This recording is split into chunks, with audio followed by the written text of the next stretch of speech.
Jami Shapiro, and welcome to Grandma Has ADHD. I'm a certified senior move manager and owner of Silver Linings Transitions, where I help people navigate life's big transitions. But here's the thing. I spent years helping families move through change while completely missing the pattern that was running through my own life. I am the daughter of 2 ADHD parents, the mother of 3 ADHD children, and yep, I have ADHD too. For years, I didn't have the language or understanding for what that meant. But becoming an ADHD coach and specialist, that's been absolutely game-changing. Not just for how I work with my clients, but for how I relate to my family, and honestly, for how I understand myself. I even wrote a book about it called This Explains So Much. This podcast is for all of us who are discovering ADHD later in life. Each week, I bring you conversations with industry experts and people sharing their own ADHD journeys, real stories, real strategies, and often a little too much information. If you're loving what you're hearing, please share this podcast, leave us a review, and find me at jamishapiro.me. That's JamiShapiro.me. Whether you're over 50 and just getting diagnosed, or you're recognizing patterns you've lived with your whole life, this is your space to navigate ADHD with others who get it. So grab your coffee and get comfortable and let's dive in. So if you've been listening to the Grandma Has ADHD podcast for any length of time, you have heard me speak about the Sparkler Society and how it's coming in July. Well, I am really excited because waiting is horrible, even for me. And in June, we are opening our doors for a trial run.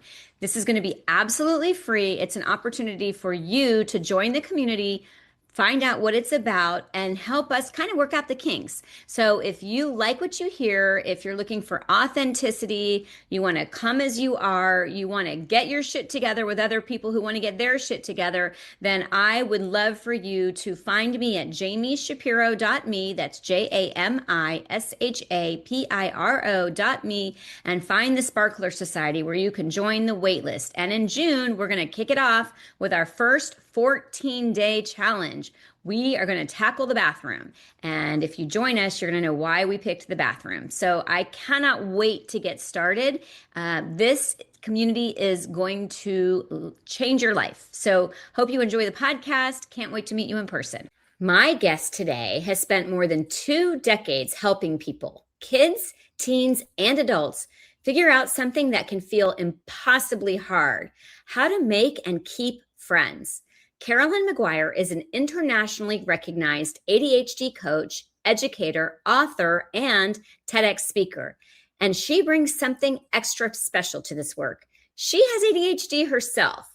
So when she talks about blurting out, interrupting, or missing social cues, she's not speaking from a clinical distance. She gets it from the inside. Caroline trained at the ADCA Coach Academy, the same place I trained, and went on to earn her MED in early childhood development with a focus on social emotional learning from Lesley University. She spent years working at the original Hallowell Center, where she noticed something others were missing. People with ADHD weren't just struggling with time or school, they were lonely, and traditional advice wasn't helping. That insight became the foundation of her award-winning book, Why Will No One Play With Me?, which started as her master's thesis and went on to win multiple national awards. And now she's expanded that work with her brand new book, Friendship Skills for Neurodivergent Adults, out from Balance Hachette in April 2026. Because as she'll tell you, we don't outgrow the need for connection. She's also the founder of ADD Coach Academy's Fundamentals of ADHD Coaching for Families, the only family-focused coach training program accredited by the International Coach Federation, and the host of the ADHD Social Playbook podcast. Her work has been featured in the New York Times, NPR, Attitude, and U.S. News and World Report, among others. Caroline, welcome to the Grandma Has ADHD podcast. And Thank you. Doing this work, and I'm sure you do this as a podcaster, when you read someone with ADHD's bio, there's just so much. So it's impressive. Thank you. Well, I've been doing this for 21 years, so I've had time. I've got a question for you. Yeah. When you hear yourself introduced, do you ever think, I can't believe that's me? Or does the imposter syndrome still hit you? No, I'm more like, I have to get an NPR interview. I haven't done that yet. This book, I got them for the last book. I need to work on that. I am like the little engine that never stops. Like, you know how some ADHD people can't get started? I am the opposite. I cannot stop. So I don't feel imposter, truthfully. What I do feel is stuff to do, gotta go. Because I'm always striving. Like, I've always been this way. I was like an ambitious kid. That was part of why being dyslexic bothered me, because as a little kid, I wanted to read because I didn't like being put in the lowest reading group, and I didn't like that I couldn't do what some of my peers could do. I was like, I'm going to do this. So I've always been that way, but what I have to always check is slowing down and taking time off and calming down about stuff and being like, it's in the works, it'll happen. Mm-hmm. So I shared with you before we started the interview, I like to keep it very authentic. And I had a big observation about my friendships, speaking of the way that you go, that I'm just going to throw at you and see what you have to say. So I noticed that I have to keep a very filled calendar. And sometimes that makes it really hard for me to have my friends feel that they're a priority. But the other effect of that, and I just realized this last week, I have two friends that just had cancer surgeries and another friend whose mom went into hospice and died. And although I love my friends dearly, I was so busy going that I didn't stop to be a comforting friend to them. Does that come up in your book? Yeah, it absolutely comes up in my book. I mean, the book, one of the things I did to write the book was I interviewed tons of people, some of whom are quoted, some of whom were like, love you, don't want to be quoted. And I also had the good fortune that Jessica McCabe put surveys into her How to ADHD community of just like what comes up for you. And then I tried to make sure that the book answers all those questions, right? So yeah, absolutely. It's partly like time blindness, right? You realize, oh shoot, the hospice, oh shoot, the surgery was last week, it was 2 weeks ago. Like, it's fall off my radar. It's go, go, go. And it's sort of like sometimes people can be out of sight, out of mind for us. It doesn't mean we don't love them, but it means that we don't, without reminders, we might not remember. Now, I would also argue that if someone's a really close friend, they probably know that about you and know your other attributes, right? Like, I will say to friends personally, like, if you have something, call me, right? As busy as I am, call me, let me know. I'm happy to talk, right? And if I'm on a Zoom, I'll be like, on Zoom, done in 10 minutes, call you then, right? But I think it's very common for things to fall off our radar. I also think there's a lot of shame involved, because now remember too, there are people who are performative, right? Which happens all the time. So to me, I also think good friends know that you do care about them, right? And that, yeah, there are some sort of disaster tourists who are coming around and they are there and they're, sort of dripping all over people who've had a death or had something tragic happen. And that are there people who would be annoyed? Of course. But I think there's also people who will understand, right? And I also think if your mother's gone into hospice, I doubt you're like sitting around going, Jami didn't call me, Caroline didn't call me. Like, I think you're so overwhelmed. I doubt you're thinking about us, right? Yeah, that's actually very true. Okay. So, and I will agree that my mom used to say this before I knew I had ADHD, that my friends tended to stick around. And I think it was because people either decided immediately that I was for them or I wasn't for them. And if I wasn't for them, they didn't stay in my life. That's sort of Yeah, no, I think that's very true. I mean, Ari Tuckman said this to me on a podcast like a year ago, and I've been quoting it ever since. Dr. Ari Tuckman said, if someone really cares about time so much, like you must be within 5 minutes of the reservation or you must be early, right? They might not be our people, Yeah. right? And so I try, even as busy as I am, to remember things. And I'm sure you do too, but sometimes it just doesn't stick. It's not intentional. Right. Right. Okay. Back to the interview. I always like to ask people, how did you get to this place? So tell me a little bit about, how you discovered ADHD, because I would imagine, like me, you weren't diagnosed in school No. when you were growing up, right? So later in life diagnosis, meaning like you've gotten through school and now you're figuring it out. Or as me, I found out with my oldest child when they were in middle school. And that's a whole other conversation. But how did you discover that you had ADHD? And then how did you get to where you are now? So there was a couple things. When I was 12, I was failing math. And my mother kept going into school when I was little, to give her full credit. She really tried and saying there's something wrong. She felt that there was something wrong with my reading. I was so verbally advanced. And if you read me a book, I could remember the book, but I just couldn't read very well. So she kept going into school and saying there's something wrong, there's something wrong. And when I was in sixth grade, I was failing math or seventh grade, sorry. And I had a teacher and he was from the high school. He wasn't from the middle school. And he was like pinch hitting. And he brought my parents in and he said, this kid comes to extra help like every day. And she just cannot seem to do this math. And it was very geometrically based. And we will later discover have a spatial relations learning disability. And he suggested they get me tested.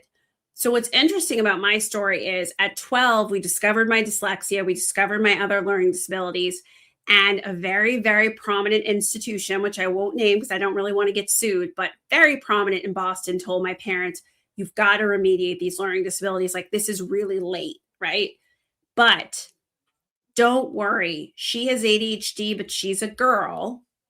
And they labeled me as ADD, even though I've always been very hyper, because they said girls are ADD, boys are ADHD. So it was like just thick with gender politics.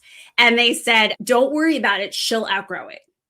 So my parents made these tremendous sacrifices. Like, we were not affluent, to remediate my learning disabilities. I mean, they really, I had tutors, I had all this stuff all of a sudden.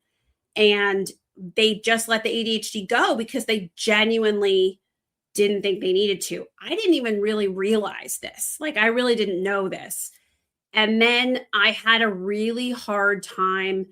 I had off and on a hard time in college. And then when I got into the workforce, I'd always been told I wasn't a school person, but I'd be a work person.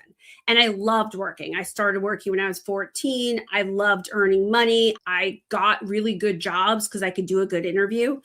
And I was really struggling. I was basically failing. And I worked for a company. I worked for Johnson & Johnson. And I sat in a ballroom because they were launching a drug called Concerta. And I listened to speakers because they really do educate their sales force very well. And I listened to speakers talk about ADHD. And every speaker, I was like, that's me. That's me. That's me. And all the stuff I was struggling with, like boredom, I just could not get myself to count my samples in pharmaceutical sales. You have to really be precise. And I couldn't get myself to do certain things. And then other things I excelled, right?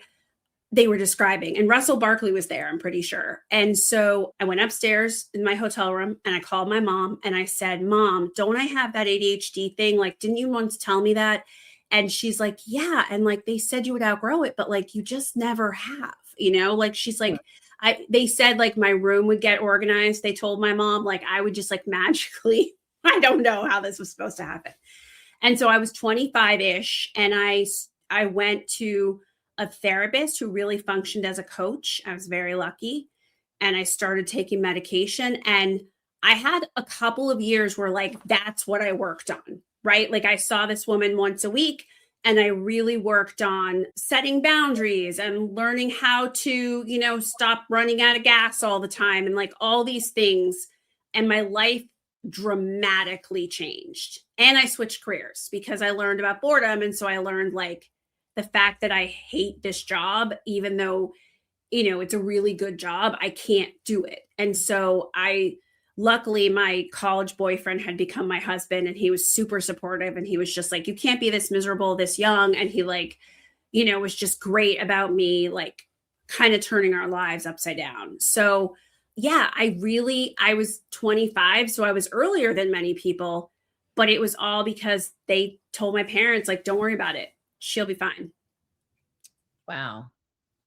Okay. So you were very lucky then to be in the right place at the right time to hear all of that. Yeah. I think it was meant to be. Like, I really do. I think it was meant to be. It was such like amazing timing. Yeah, I love that. I found out that I had ADHD when my almost 14-year-old was diagnosed, sitting in the psychiatrist's office. And I said, I'm answering more yeses for me when he was evaluating them. Do I have it? So we both walked out with the diagnosis. But honestly, I put it on the shelf and I'm like, I'm 45. I've started a business. I graduated college with high honors. So what? And then I didn't think anything of it until I realized that my mom was almost 77 years old and the clutter was just an ongoing issue. We were always battling it. But I happened to hear a podcast where they talked about fibromyalgia and migraine headaches being very common in women with ADHD. And I called my mom. I used to say she had hoarding disorder. And I called my mom. I'm like, hey, Mom, I don't think you're a hoarder. I think you have ADHD. And that's when I decided to go into this space, because I was already working in seniors' homes with the decluttering and the downsizing, but never connecting that it was likely because of undiagnosed ADHD. That's so funny. It's so funny because my dad, I think, is like patient zero. My mom's like, I don't know if she's typical, but she's not struggling with this stuff. Mm-hmm. But my dad always had a million systems, right? Like he has a chalkboard that he writes stuff down on. And like, it's just so funny because like the same thing as you, like, I realized he used to lock himself out of his car. I'm not kidding you. I have so many like early childhood memories, like, when you're like 4 or 5, of like being outside a restaurant and him losing his keys, locking himself out of his car. And so when I got my diagnosis, it was the same. I was like, wow, I think my parents have this for sure. And my uncles, my uncles, my aunts, so many people in my family. And my cousins are all diagnosed. I'm the oldest cousin. They're younger than I. They all had a more diagnosis at a younger age. And I think partly because a couple of us got diagnosed and then they, said, well, yeah, everyone in my family has ADHD, if that's like good information for you. And psychiatrists were like, yes. Yeah, it is amazing. And like you said, patient zero. Well, the funny thing was I had started the podcast Grandma Has ADHD shortly after I realized that my mom had it, before I started ADHD ADCA coach training. But I was doing a podcast with a cousin who's a PhD marriage and family therapist. And in the middle of the podcast, she says, Jami, I think your grandma had ADHD. And so, then you start looking back at the behaviors that have existed in a family. And so, which also, I will say that probably the biggest struggle that I ever had as a parent with children who had ADHD was watching them struggle socially. And I think I actually shared that with you when I met you at one of the conferences. The hardest thing in the world is for you, especially like when we were growing up, if someone had a party, you may or may not know it had happened. But now they're posting pictures of it on social media and your child is home crying because they see all of their friends at a party that they weren't invited to. And that's been my It's everything, Jami. It's like, think about it. When we were growing up, I might have known that people left school and we used to go to this place, The Bagel, which no longer exists. I might have known that some people went and didn't include me, right? But I didn't know, right? I was like, I think they went. I was always in a ton of theater and chorus, so I never had free periods. Like I used to eat lunch during chorus. Like I had a crazy schedule because I'm ADHD and I love to take things on. So I also would be like, well, truthfully, I don't have a lunch period, right? Like I would be like, okay. But now my clients, there's a text chain and they're making another text chain and leaving you off. And then there's a social media imprint. So people are saying, we all went here, and they're taking a picture and they're posting it. Even simple things like going out for lunch or going to Starbucks during school.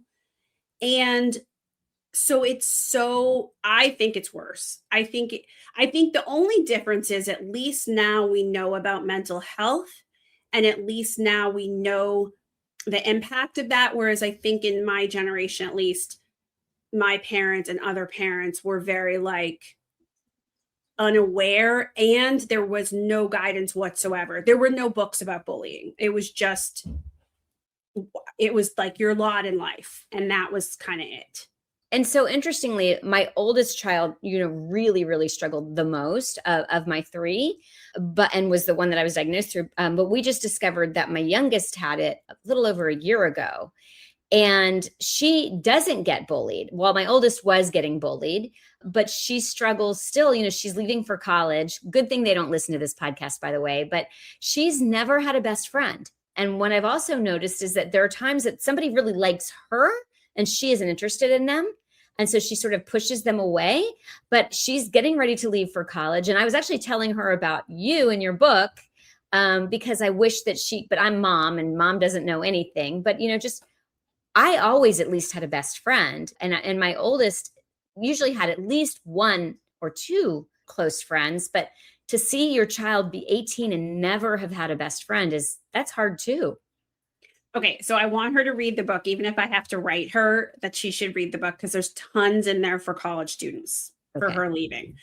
Two, so part of one of the things I talk about in Friendship Skills for Neurodivergent Adults is that I think the lure of the best friend is a problem for us and creates a lot of rejection sensitivity. So you only get 2 or 3 true close friends over your lifetime, and there are different friends for different purposes, and there are different levels of friends. So I'm not worried that she hasn't had a best friend. Okay.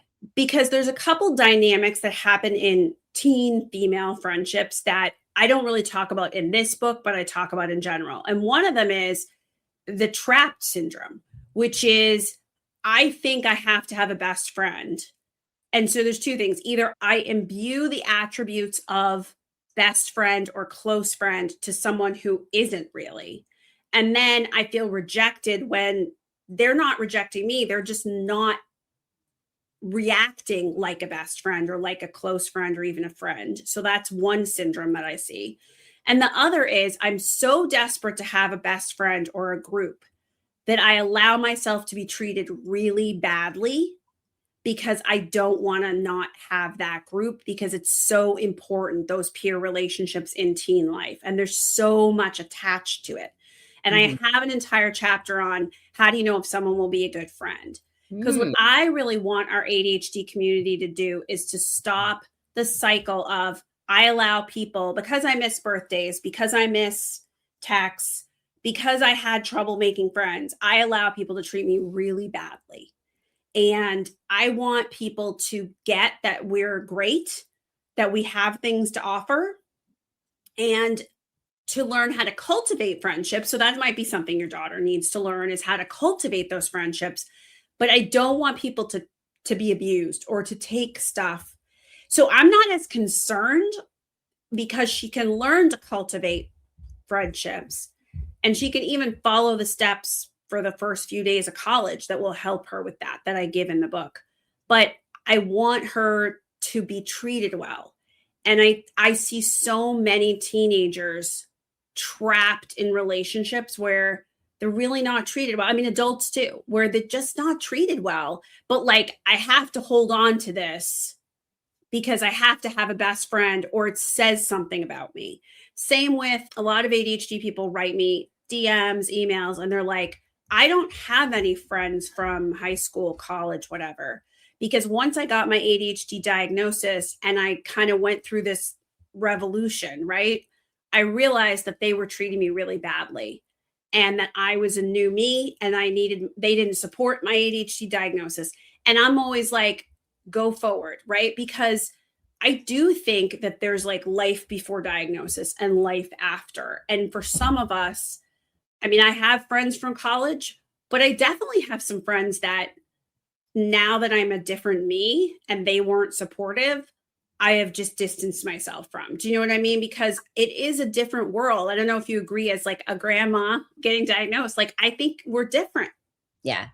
No, I'm a completely different person, even for the, plus 2 years since I've gone through coaching and what I've learned. And yeah, and I don't want to, this is your interview and I don't want to sabotage, because that's another thing that we do in our friendships, right? Is oh, me too, or we sabotage a conversation. And I actually thinking about this, I've lost friends because I have wanted to connect with them and say, oh, I understand, I do that too. And what I've learned is that takes away from their experience. And so something I'm having to work on. I have a hack for that though. Okay. It's in Friendship Skills for Neurodivergent Adults. So here's the hack.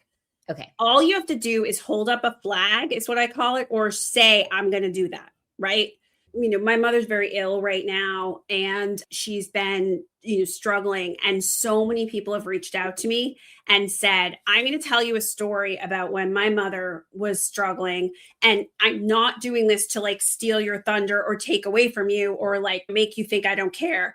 I'm going to come around and I'm going to tell you why I'm telling you this story. There's information you need. Right. And so all I do, like, if you were to tell me something like about your daughter or about life, and I have a story, I just say, hey, I have a story I'm going to tell. And it's going to seem like, why is she telling the story? But I promise you it's related. Mm-hmm. Right. And then if you go on a side quest, because this is the question I also get from people have been DMing me like, that's great, Caroline, but sometimes in the middle of the story, I lose track. Then you say, I lost track. I just went on a side quest. I didn't mean to, but I did. But because I think that the storytelling is, I talk about this, it's part of neurodivergent communication. So much for turning my computer on to do not disturb, which I did, or focus. That's okay. We have ADHD. So like, I think it's part of neurodivergent communication. So I do think we have great intentions with those stories, and we're not trying to steal people's light. I too have people who I'm sure have been very annoyed with me about it. And that's kind of why I invented the flagging it, because I think there's times when even a random person tells me something and I want to tell them a story, because it also is my way of saying, I hear you and I see you and I've been there. Mm-hmm. And so I think by flagging it, we're kind of allowing people to see, like, I'm not trying to steal your light. But I mean, and of course there are times when we're like, this isn't about me. I'm not going to say anything. I don't have a story. But I do think some of that communication is actually good for us. It's important. Well, I'm glad. And if I was your friend, then I probably wouldn't have lost you for doing it. But I have been told that it's a problem. And then of course I ruminate and it might be a problem for some people, right? And try the flagging. The flagging, I think, really lets people know why you're doing it. And I've just enjoyed so many people when they reach out to me being like, I want to tell you a story about this. And they don't even know. They're like typical. They don't even know that we struggle with this. I think also there are people who aren't our people. If you're that annoyed with the fact that I go on side quests, because yeah, I have stuff in the book about monologuing. I have stuff in the book about blurting and interrupting, but you're going to curb that. You're not going to stop blurting and interrupting. You're not going to always be linear. If you are, then you're masking. It's impossible. You can get better. These are skills that can be learned. But what happens when you're exhausted, right? On Fridays, I don't have that ability. I'm exhausted. Right. Yeah. Yeah, for sure. Okay. I want to do two things. One is we're going to go into break, because as I like to share that my podcast is my labor of love, but it doesn't pay my bills. And so I insert a word from my sponsor, happens to be my business, Silver Linings Transitions. And I don't know if you know about senior move management or specialty move management, Caroline, but we're part of a more than national industry that helps.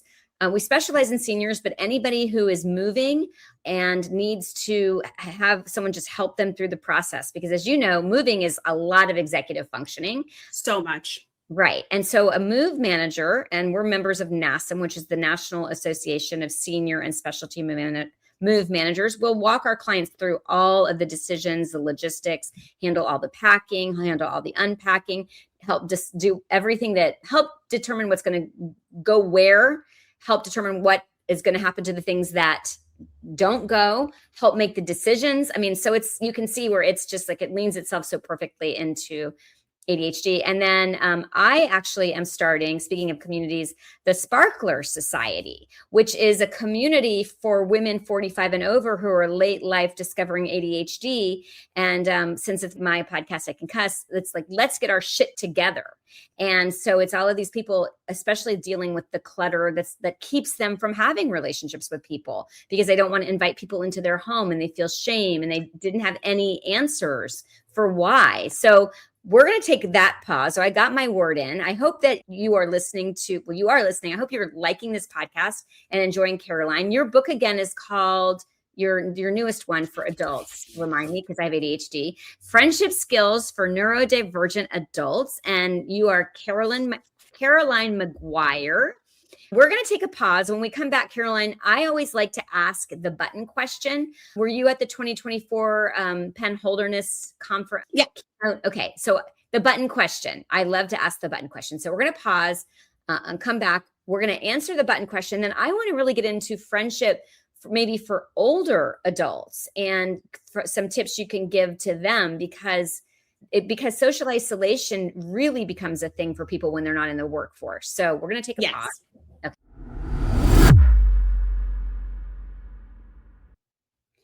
I used to dread visiting my mother.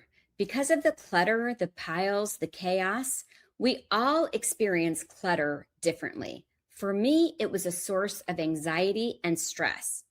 I'd try to help and she'd get defensive. We were both frustrated and it was destroying our relationship. Then we discovered something that changed everything. My mother had ADHD and she'd been living with it undiagnosed for over 76 years. Suddenly, it all made sense. The clutter wasn't laziness. The disorganization wasn't a choice. Her brain was wired differently, and no amount of willpower or traditional organizing advice was ever going to work. That discovery became my life's work. It's why I started the Grandma Has ADHD podcast. It's why I became an ADHD coach and specialist. And it's why I am so passionate about helping women like my mother and maybe like you. Because here's what I know. Clutter affects us emotionally and physically. It damages relationships. It creates shame spirals. And the overwhelm of not knowing where to start keeps you frozen. But it's okay to ask for help. In fact, it's brave. If you're in the San Diego or Coachella Valley area, my team at Silver Linings Transitions can come to your home. We'll help you tackle the clutter with compassion, not judgment. I also work with women virtually through one-on-one ADHD coaching. And if you are overwhelmed with clutter, I can connect you with trusted resources in your area. Visit jamishapiro.me to get started, or grab my book, This Explains So Much, on Amazon. My mother and I got our relationship back. You can get your peace back too. That's JAMISHAPIRO.me.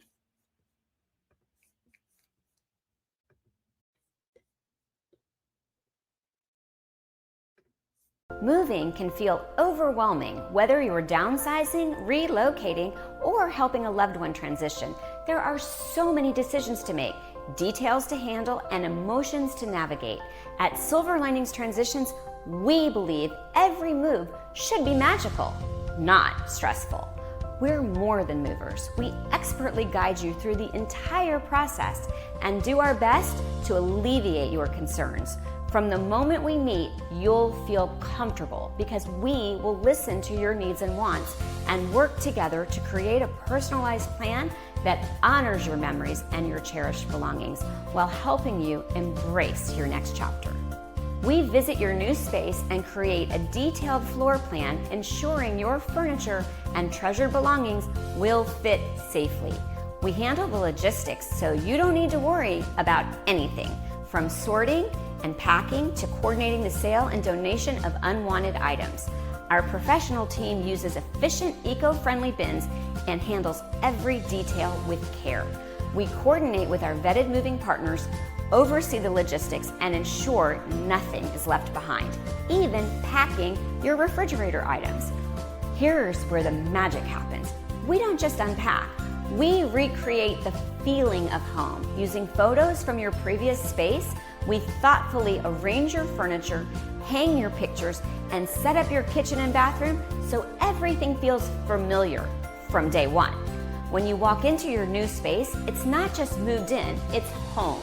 Your coffee pot is ready, your favorite photos are perfectly placed, your bed is made, and your new chapter begins with comfort and joy instead of chaos. This is how Silver Linings Transitions makes moves magical. We handle the emotional lifting and the logistics so you can focus on what matters most, settling into your new home.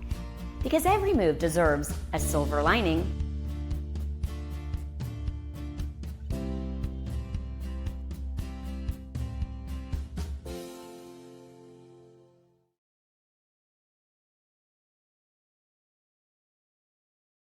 Hi, I'm Jami Shapiro. I am an ADHD coach and the founder of Silver Linings Transitions, where we do home organizing and move management. And, I did not know that I had ADHD for years. And I remember personally hiring an organizing company to come in and help me because I could just never get it together. And it really wasn't until I understood ADHD and its impact that I realized why.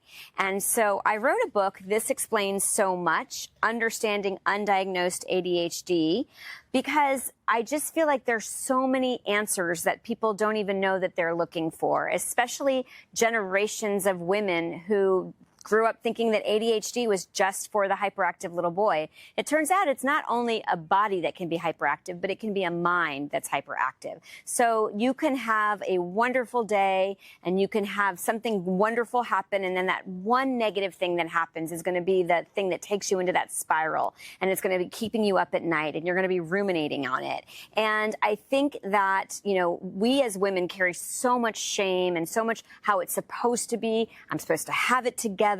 And I remember that was the case for me. I remember, how is it that all of these women have so much consistency and their kids get the sticker charts and everything seems to run well, and I'm the one that's missing parent-teacher conferences and my house, is always in chaos.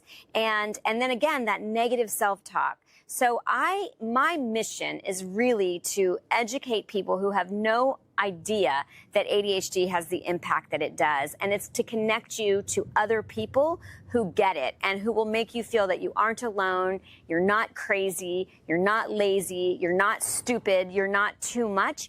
You just have a brain that was wired differently. And I can't wait for you to join me in the community that I'm building, the workshops that I'm creating, the book club that I'm hosting, because I know that I am going to make a profound difference in your life.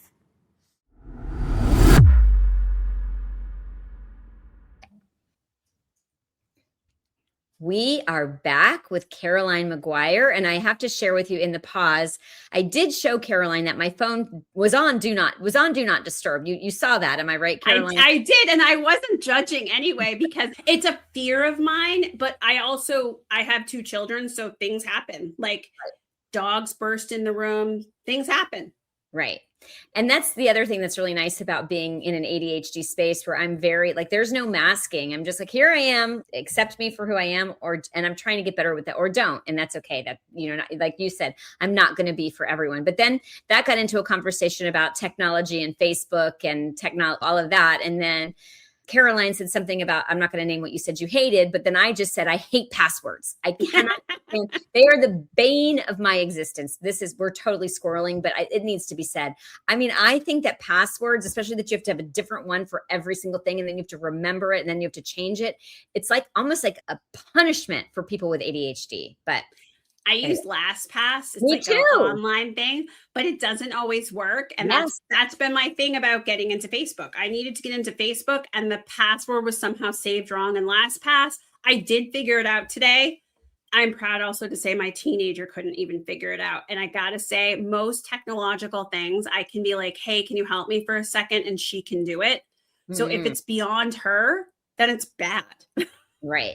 Well, I want to also give you acknowledgement that you have a teenager that's willing to help you, because my kids will just roll their eyes and be like, Mom, figure it out. Or she did warn me. She's very willing to help me, and she's a great kid. She is willing. She did say to me, I'm going to college in the fall. What are you going to do? So she has been teaching me certain things, like things she does for me all the time that I don't know how to do.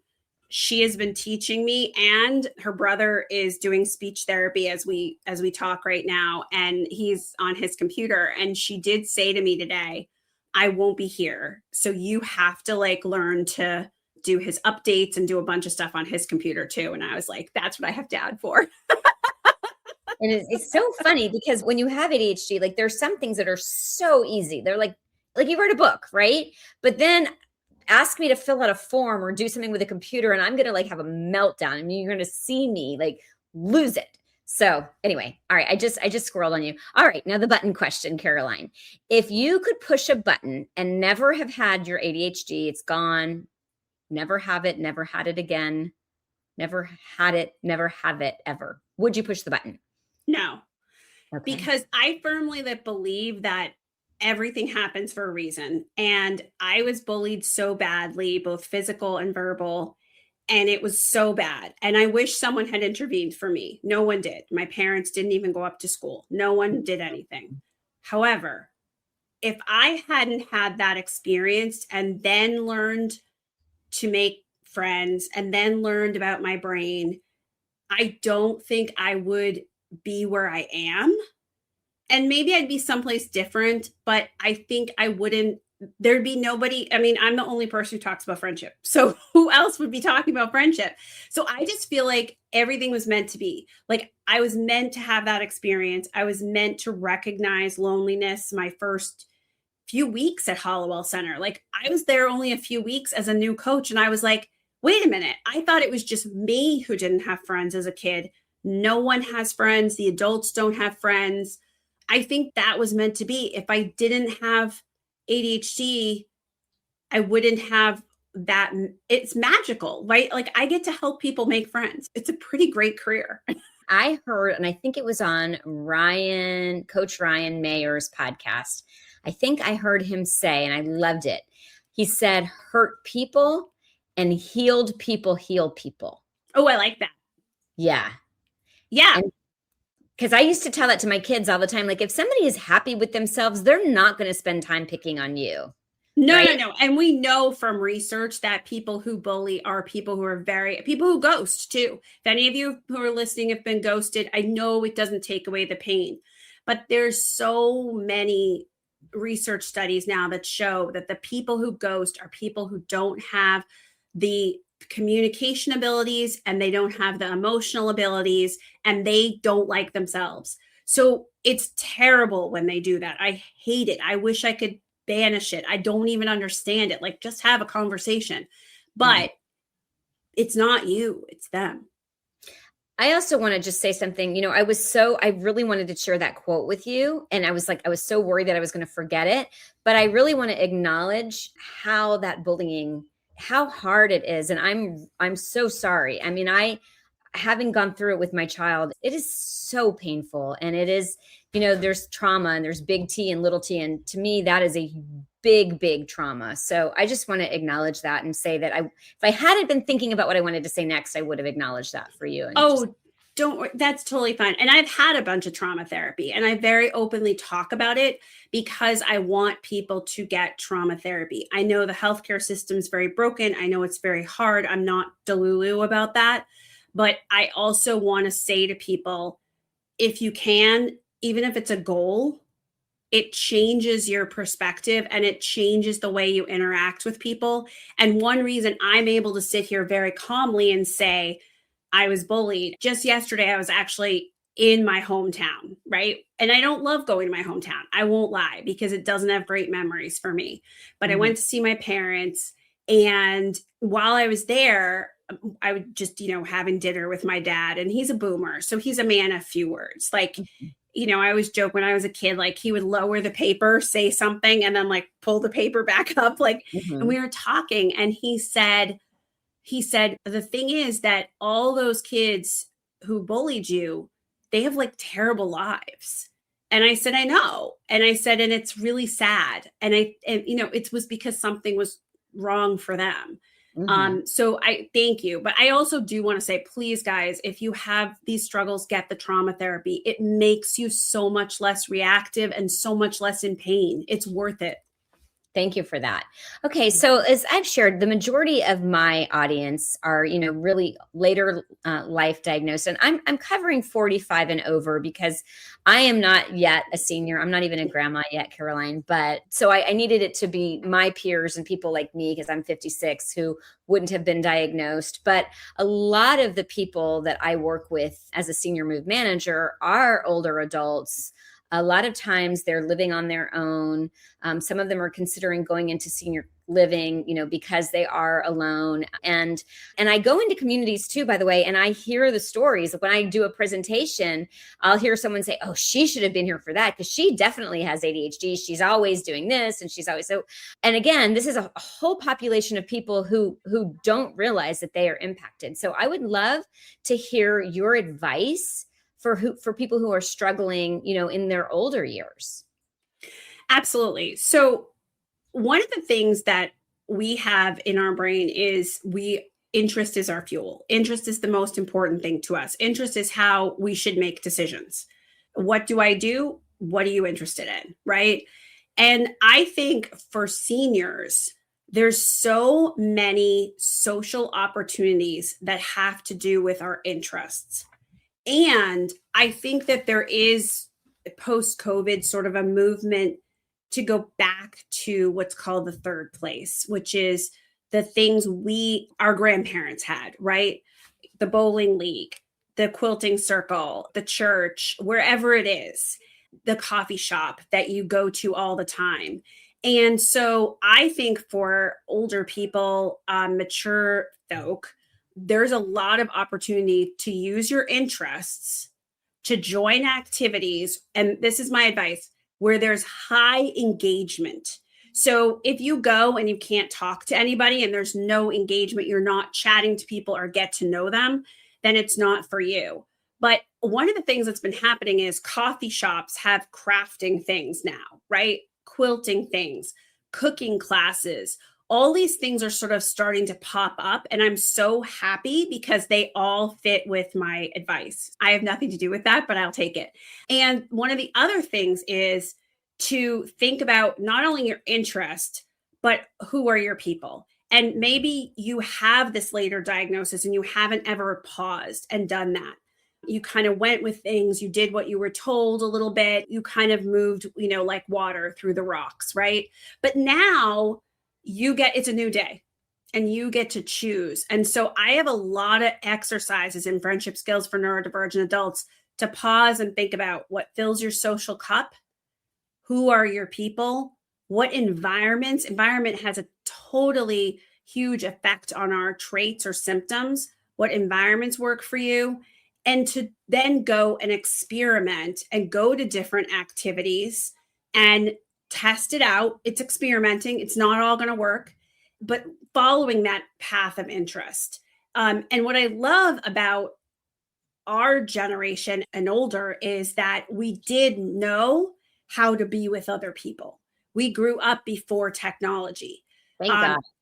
Thank God. And we grew up where we did have that model of our parents, or, your parents socialize in a way that you don't like. And you can say, okay, I didn't see my parents socialize. I want to be different. But to me, this is all about it's a new day. Once you have that later in life diagnosis, you get to choose now how you want to operate. And being social is scary, but it's also something that we actually did as kids in a way that this generation and the youngers don't know how to do. They can't return to something. They never had it. And that is a whole separate conversation. And I'm steering to the people who had to, answer the phone, say, hello, this is blah, blah, blah, who might, or call someone's house and say, may I please speak with? So to talk to a boy, you had to call their house, right? Oh, I wasn't going to call and talk to a boy. That I wasn't allowed to do that. Like that was just not something that you did. But anyway, I just scrolled on you. And now I forgot the question that I was going to ask. Oh, okay. So I remembered, it came back to me. That's what I love also. It's like, now it is going to come back. It might go and then it will come back. So one of the things that I've learned is that the number one comorbidity with ADHD is social anxiety. What do you say to somebody? I mean, my mom is the classic example. She'll make a plan. She'll say yes to something, and then she'll immediately regret that she said it, or she'll get a headache. And she was perpetually canceling. And she would, on one hand, tell me how lonely she was, but then she was always, I would say sabotaging. Now, of course, I know a little differently than I did when I couldn't understand why she kept doing it. Yeah. So I have 2 entire chapters on anxiety that I kept, even though I cut 60,000 words out of the book last summer, I kept those chapters. And I was fortunate that Dr. Russ Ramsey, Dr. Ari Tuckman, a friend of mine, Janine Halloran, a bunch of big names in anxiety vetted the chapters with me and worked with me. And a lot of my clients either have had treatment for social anxiety or haven't. And sort of the conversation becomes, I see all these symptoms of social anxiety. So I'm glad you're bringing this up. I think it's really important to know that we can take many steps. So one thing I have in the book is one thing you can try today, and it's mostly thinking exercises. I have a lot in the book for dipping your toe in the water. And I have a lot about coping with rumination and coping with that anxiety. And if the coping skills don't work, then I can't encourage people enough to go for social anxiety treatment, because your life can get so much better. But for a lot of people, it's not that they have social anxiety, they have anxiety, right? And that the whole thing can feel daunting. So I wrote this book knowing there'd be people who would literally just read the book, and that's the big step they're making, right? I know that there's people who are going to read only certain pages. Maybe you go, I always tell my clients this, going and you don't even have to talk to anyone.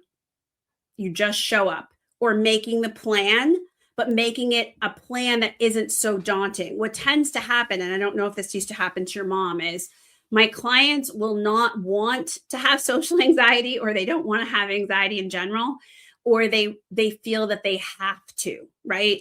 And so they'll agree to a plan that feels so daunting to them instead of maybe a mini bite, right? So maybe it's that you do research on activities, and then you go to an activity online, right?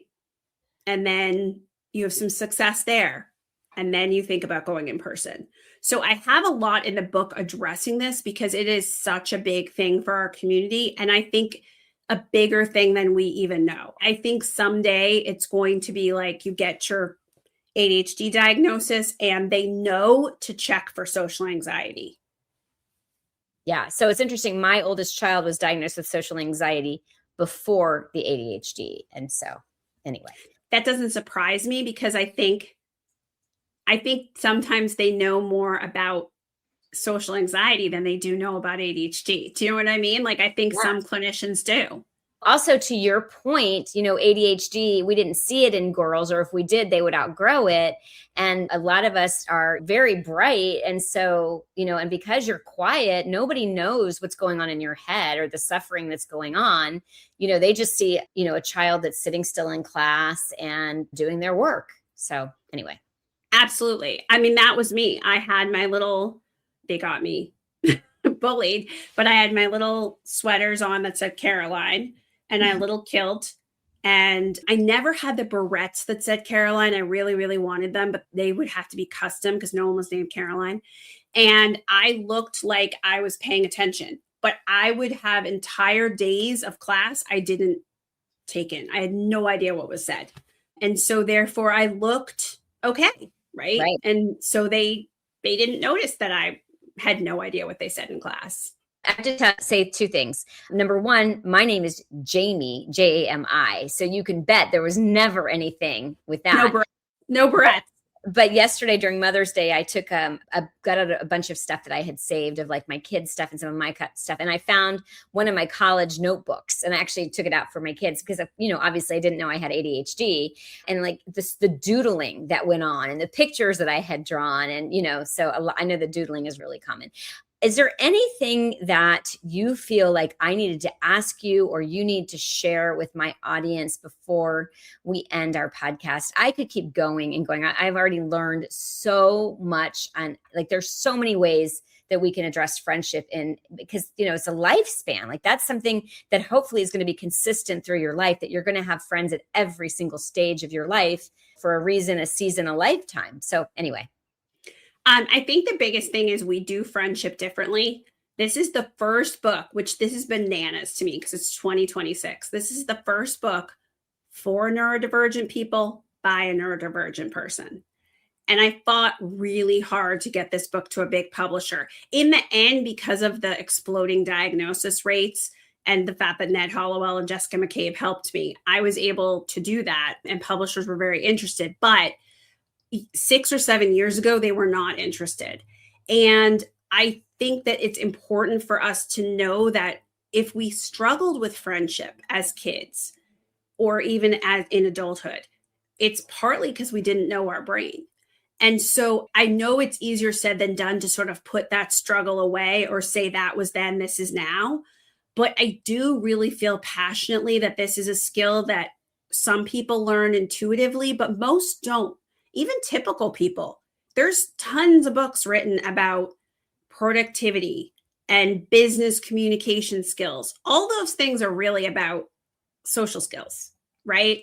So I think that we do friendship differently and we didn't understand our brain, and it's a new day. So that's my biggest thing. And I would say that the book is very snackable. It's tons of tips. Take from it what you want and leave the rest. It's not prescriptive. So it's not me saying, follow this track and do every single thing I say. It's me saying, here's all the different things that come up. You hopefully see yourself in this, and then take from it what you want, which is also a very different thing than what's ever been written about friendship. Because before, when we were kids and teens and adults, people were like, you should do it this way and you must do it this way. And I think that didn't work, right? So I just want to say to people, if it didn't work before, I don't see it as your fault, because people didn't know about your ADHD. So how could it have worked? And I will also say, piggyback onto that, pretending to be somebody that you aren't, or, you know, the term masking in our community is exhausting. Exhausting. And so I love, you know, like I even told you with this podcast, I could make it perfect and edit everything. And that's going to be a strain because that's technology. And so I'm all about keeping life on the easy button. Like, you know, where is it going to be easy for me? And that's also going to be friendships. I have finally learned, and it's only taken me 56 years, I'm not forcing anything. If somebody enjoys me and I can be exactly who I am, then they're for me. And if they aren't, you know, then you can't say, I like this one too. When you say yes to something, you're saying no to something else. And when you work and have children and have a partner and doing everything that we do, you know, you've limited space. So I don't need to waste it on the people that don't want to value me or make me be somebody that I'm not.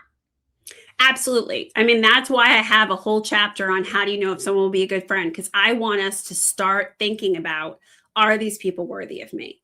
Not, can I squish myself into a box and fit in and be worthy of them? And I know this is a journey, and people write me and DM me every day, by the way. They hear me say this stuff and they're like, you're bananas, Caroline. That's not going to happen. And I know it doesn't feel like it could now, but think of where you are in your journey, listeners, right? You might be at the beginning of your diagnosis journey. By the time you're me, you might be like, it's fine. If you don't like it, that's okay. Right. I am so grateful that you took the time to talk to me, and I am taking away so much. And I do want you to write that letter to my daughter, who is going to be a college freshman and thinks she knows everything. But I will happily write her and say, you can blame me. You can be like, there's this crazy lady I had on my podcast.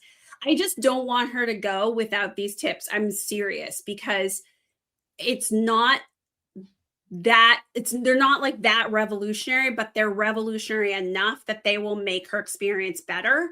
Mm-hmm. And I work with a lot of college students, and I think that they can go armed to have a better experience and then feel so much better about themselves. Right. Right. Well, I have loved, and I'd never considered, you don't have to have a best friend. Like I never even crossed my mind, Caroline. So that was great too. Well, thank you all for listening. If you would like to buy Caroline's book, it is Friendship Skills for Neurodivergent Adults, out from Balance. I haven't heard Balance Hachette. I've just heard Hachette. So are they a new combined thing? Balance is a new imprint for inclusion and diversity. It's only a couple years old, and they have now bought, I'm like the first of many coming of really great books that I have had the pleasure of working with some people and previewing. And there are going to be some great neurodiverse books coming out, but we need more, guys. So seriously, support the books, because we need books on eating disorders. We need so many, anxiety, like we need so many books, and we want to teach the publishing world to pay attention to us. Well, when I had Dr. Nadeau on my podcast, she said that it was very, very difficult to get her book published because it was for older adults. And the thought was, why does it even matter? And why do you matter? It's too late, right? Right. No, exactly. Never. It's never too late. Never.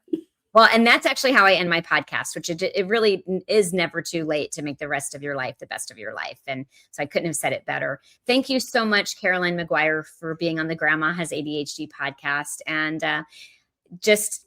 like she said, if you've got trauma, address it. It will make a big difference, and get her book, because really, and Ned Hallowell says this, like the most important thing we can do is be connected to other people. They've proven that social isolation is more detrimental to our health than is smoking. And so if there are things you can do to improve your life and to improve your friendships, you need to do it. So thanks so much for listening.